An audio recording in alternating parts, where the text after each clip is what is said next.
everyone, I'm Josh here and welcome to my blog. I'll be telling you a little bit about myself. Yes, of course, I'm Jamaican and I was born here in Kingston, Jamaica. I was born actually at UWI. Well, the interesting story about me is that I was born with sight in both eyes. However, I only had sight in my right eye for only 6 weeks. The reason for that was because I had cataracts, which is basically, disease on your lens. I had it in both eyes, so they basically had to remove both lenses out of my eyes. So now I'm living without any lens in my eyes.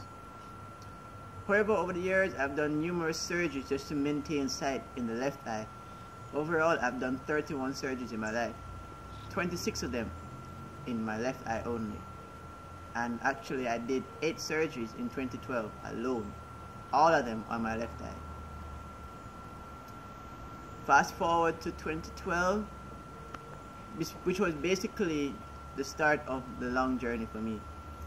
The journey basically began in December when I began to lose my sight. I didn't officially lose it, but I started losing my sight. In January the 3rd of January was when I did my first surgery, and that surgery was actually where they put a tube in my eye, which I still have in my eye, to reduce the pressure in my eye. 2 months later in March, I did another surgery in my left eye. Now that was a full cornea transplant. That's where they took out the whole cornea because it was getting thick and basically it was deemed unhealthy. They changed the cornea for a new cornea, which was basically 2 years old, a new and nice and fresh cornea. That surgery failed. I did another surgery in April. That was a partial cornea transplant.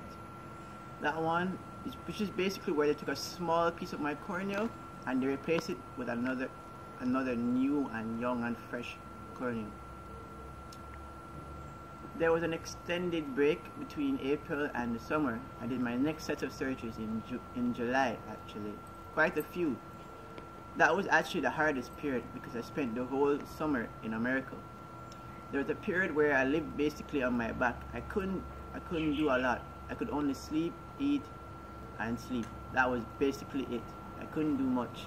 I had to basically sleep with my neck hanging because I couldn't really move.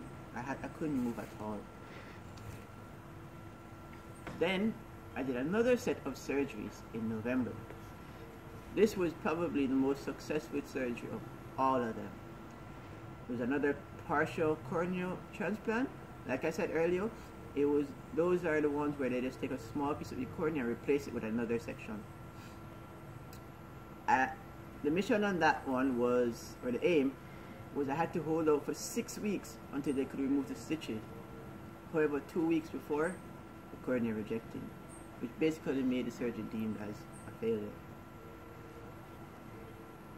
But what I have to say though is, all of this happened during a period where sports-wise, I was doing very well. A lot of coaches recognized me as the next big thing. I was more of a bowler. I played a lot of cricket. And, a lot of players enjoyed playing against me, and a lot of players had fear playing against me because I was a very talented person. Lots of coaches liked me, and they thought I was the next thing that was coming out of Jamaica. Same in football. I was playing very well. I was doing very well for my school. Although I didn't play a lot. I played far more cricket. I'm a huge cricket fan. I love cricket, love West Indies. And I've always dreamt of playing for West Indies. That was my big dream. Big dream. Fast forward to today, people wonder, how do I do it? How do I do it? Good energy, happiness, love and unity is the key. And I always say that to so many people. It's one of the things that's kept me calm, relaxed, and it's made me moving with stride. Also, one of the things that's helped me a lot is I've surrounded myself with good people. I've had to change and adapt my new ways. I removed certain people out of my life, and now I am surrounded by good and positive people, which has enabled me to feel good about myself and allow me to relax and feel like I'm surrounded by positive energy. And that's the key, being positive and staying focused and staying disciplined. If I didn't have any of those, I wouldn't be here today. I wouldn't even be as happy as I am now. And the biggest thing is family. Family has kept me very grounded. It gave me lots of opportunities, and I'm always grateful. So those things all come together to help me become what I am now, and it's also enabled me to make a good impact on other people and talk to people and help them share my stories with others. As I was saying, family is a big thing, and I encourage you guys to embrace and enjoy your family and love them for what they are, because without them, you wouldn't get to go places and you wouldn't get to be where you are.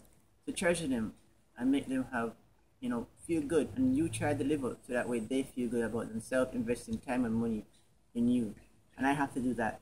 I have a lot of pressure on myself, and I have to deliver. It's only because my family's given me everything. So I encourage you guys to do that, alright? Also, I want you guys to stay tuned for some awesome vlogs in the future, alright?